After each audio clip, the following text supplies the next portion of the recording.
دو تا بحث مونده، اینها رو هم بگیم بریم به سراغ کار عملی. گفتیم که ما سشن هامون باید تایم مشخصی داشته باشه، مکسیج داشته باشه.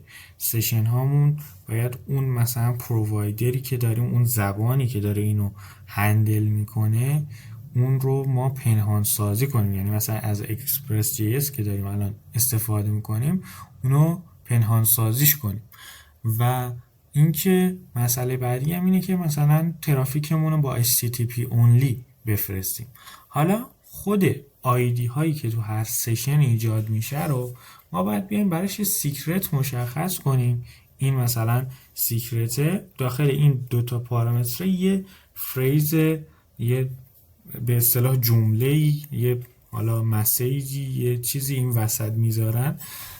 اون رو یه چیز غیر قابل حذف بذارید و اینکه خود اون کتابخونه اکسپرس سشن که میاد از یو آی دی سیف استفاده میکنه خیلی خوبه، امن، سیفه و قابل حدس نیست، در مقابل بروت فورس از شما محافظت میکنه. ولی اگر خواستید یه چیز منحصر به فرد داشته باشید میتونید از جنایدی هم استفاده کنید. بعد از اون میریم به سراغ دوباره سازی و بازسازی اون سشن هامون که کجاها انجام میشه: موقع ورود کاربر، موقع اقدامات حساس. ورود کاربر که مثلا میشه لاگین میکنه کلا، و اقدامات حساس هم مثلا تغییر رمز و عبور، بروزرسانی ایمیل، یا مثلا آقا ما یه ادمین داریم تو سایت، ادمین اصلیه، بعد مثلا میخواد به ادمینای دیگه و اینجور مسائل دسترسی بده، یا اصلا میخواد به خریدها انجام شده میخواد به کاربرا دسترسی مثلا به کورس بده، یا مثلا اون محتوایی که در اون سایت هست، مثلا محتوای پریمیومی که هست میخواد اختصاص بده. اونجا مثلا ما باید حواسمون باشه سشنامون رو بیایم جدید کنیم، ریجنریتش کنیم. و اینکه مثلا موقع حذف رکورد ها، موقع انتقال پول و اینجور چیزا هم که 100% مهمه. بعد نمونه کد هاشم اینجا داریم و اینم یه نمونه کد کامل از اون چیزی که گفتیمه و اینها رو داشته باشید تا بریم به سراغ کار عملی. بالاخره رسیدیم به بخش عملی.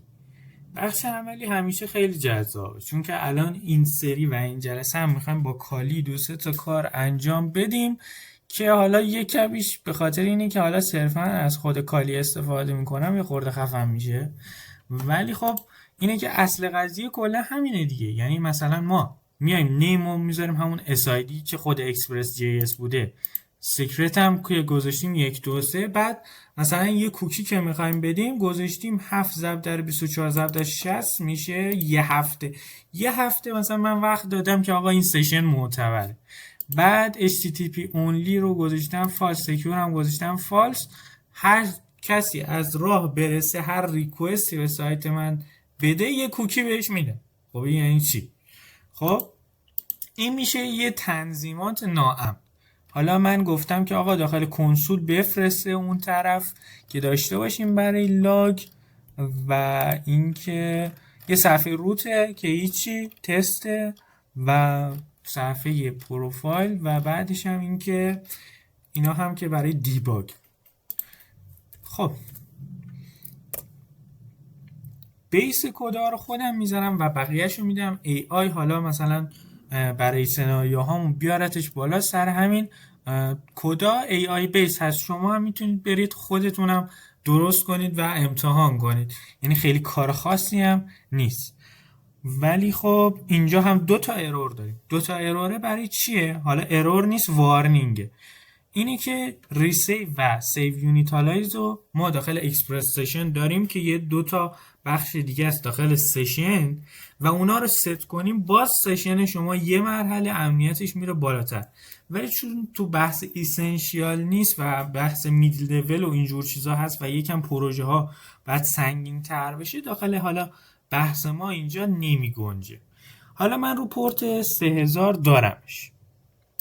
بریم از اون طرف داخل کالی امیدوارم از اینجا بیاد بالا، امیدوارم داشته باشید. خب داخل کالی قبل از اینکه هر کاری بکنم اصلا میخوام از اپلیکیشنم کرل بگیرم، یعنی اصلا هیچ کار خاصی نمیخوام بکنم، میخوام به صورت عادی کاری که میکنم اینه که کرل بگیرم. چی میشه؟ میبینم که آقا آپ سکیورینگی که ما گفتیم اصلا انجام نشده. من الان میدونم به عنوان یه مهاجم اصلا تست اولی که میشه آقا میان کرل میگیرن از سایتتون، باگ بانتی کارا و اینا، بعد مثلا میگردن دنبال حالا اندپوینتاتون، دنبال اون جاهایی که جاوا اسکریپتتون مثلا لنگ میزنه و اینجور چیزا. بعد الان من اکسپرس مشخصه، فهمیدم که آقا اکسپرسه.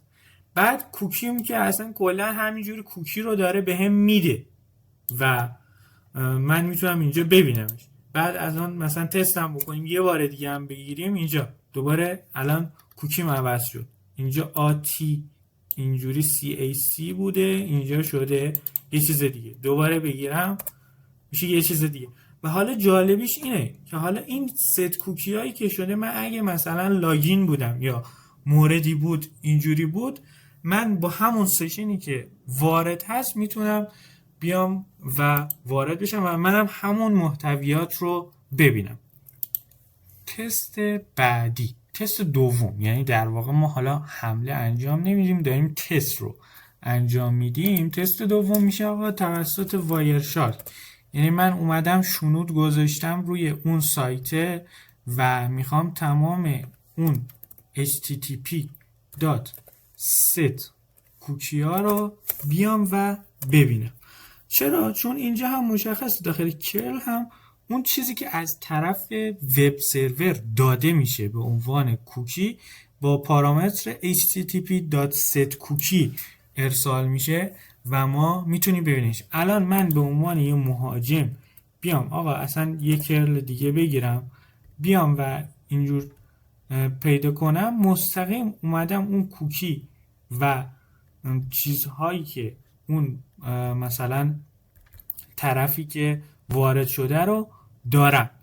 حالا این برای خودمه، خیلی مثلا موردی نیست، ولی اگه من مثلا اومده باشم و یک سروری درست کرده باشم با XSS و اینجور چیزا، تا طرف آقا اومد وارد شد و XSS من ریدایرکتش کرد با اون URLی که داشتم، از ریدایرکتش کرد رو سرور من و به محض اینکه یه کوکی بهش ست میشه از طرف اونجا، من این کوکی رو میگیرم با استفاده از وایرشارک و خودم میرم و وارد میشم. این هم حالا روش دوم تست کردنشه. روش اولش با کرل بود، روش دومش با وایرشارک. روش سوم میریم رو خود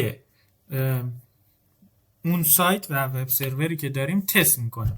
مثلا چون این فرم وروده نیومده و مقادیر منو بیاد و چک کنه، مثلا من اگه اسکریپت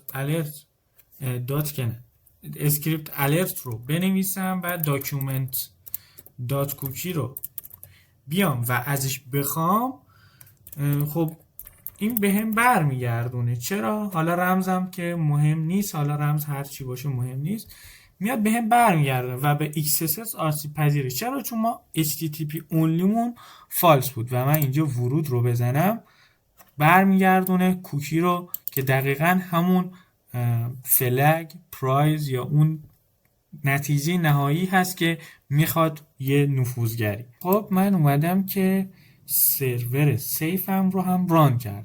سرور سیفم یه نگاه به کل کد بندازیم و اون شماتیک سیفی رو که ما باید در ذهنمون داشته باشیم چیه؟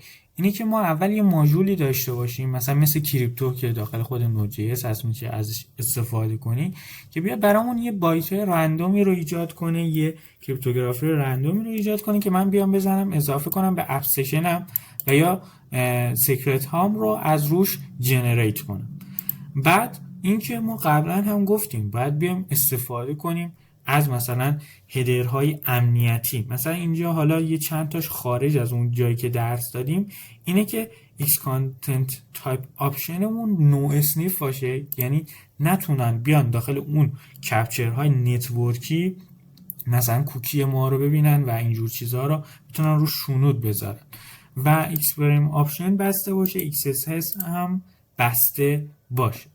اینها میشه یک دیدگاه کلی که ما برای اون سیو کردن اپلیکیشنمون باید پیش ببریم. پس شد چی؟ یک ماژول کریپتوگرافی رو اضافه کنیم، یک ماژول رندوم سازی رو اضافه کنیم و از هدرهای امنیتی که مثلا قبلا درس دادیم چند تا موردش و شما خودتون هم میتونید بخونید اضافه کنیم داخل اکسپرس جی اس مون که امن‌تر بشه. خب من برم اون طرف، حالا این طرف ما میایم و با استفاده از کرل دوباره همون تستا رو تکرار میکنم. بیام ببینم که روی پورت 3001 میبینیم که XFrame آپشنمون دنای شده و XContent type همون همونطور که اونجا نوشتیم نو اسنیپ شده. یعنی الان من چیزی به اسم کوکی رو اینجا داخل اون هدر هایی که HTTP ارسال میکنه نداره وب اپلیکیشنم و نمیتونه ببینه یه کسی که رندوم حالا اصلا کرل میگیره از وبسایت من، رندوم میخواد مثلا تست کنه وبسایت منو، یا اصلا کلا اومده که نفوذ کنه. این یه مرحله کارو سخت‌تر می‌کنه. یعنی حتی ما با وایر شارک هم اگه بریم مجدد همین کار رو انجام بدیم، داخل وایر شارک میایم و چیکار میکنیم؟ میگیم که http.setCookie رو پیدا کن برام. الان من زدم، یه بار دیگه کرل میگیرم. دفعه قبل که روی سرور آن سیو زدم آورد برای من اون کوکی رو، ولی الان نیورد، داره پکت های دیگه رو میگیره ولی چیزی به اسم ست کوکی رو نمیگیره. تست جالب سوم چی هستش؟ اینه که آقا اصلا خب من چون توی محیط شبیه سازی شده هستم و یه وب سرور واقعی ندارم، بعد اومدم پارامتر کوکیم سکیورش رو برابر با ترو قرار دادم، الان اصلا من میخوام وارد که بشم اصلا میبینیم که هیچ نشستی و هیچ ورودی به من نمیده. میگه که تو اصلا نات سکیور هستی. اون طرف لاگ میفته برای من و حتی من اینجا داکیومنت دات کوکی هم دسترسی دارم، ولی این کوکی اون کوکی اصلی ماجرامون نیست که ما میخوایمش. این کوکی قبل از ورود منه، چون بعد از ورود ما گفتیم که دوباره باید ریجنریت بشه. داخل پی دی اف هم گفتیم که داخل بعد از اینکه ورود میشه یه سری کارهای مهم انجام میشه، انتقال بانکی و اینجور چیزا، باید هی همینجور طی صفحات مختلف و اینجور چیزا ریجنریت بشه و نتونه وارد بشه. الان من همینطور خودم هم نمیتونم ورود کنم وقتی که ارتباط امنی ندارم، چه برسه به این که مثلا بخوام بیام اسکریپت کنم و الرت چی داشته باشم، داکیومنت دات کوکی رو بیام داشته باشم بعد از ورود. اسکریپت اینی که من میزنم برای بعد از وروده و میبینیم که اصلا به هم اجازه ورود نمیده. خب من این مسائل و تشکیلات رو که توضیح میدم، حالا نمیتونم خیلی قسمت آفنسیوش رو بیشتر از این شبیه سازی کنم چون که حالا کانتنت های یوتیوب به هم گیر میده، ولی خب اصل ماجرا و اون شماتیک کلی همین هستش.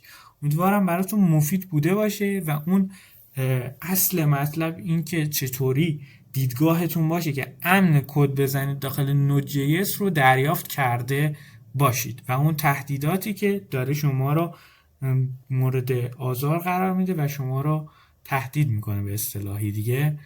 و اینکه بازم دمتون گرم، خسته نباشید، خدا نگهدار.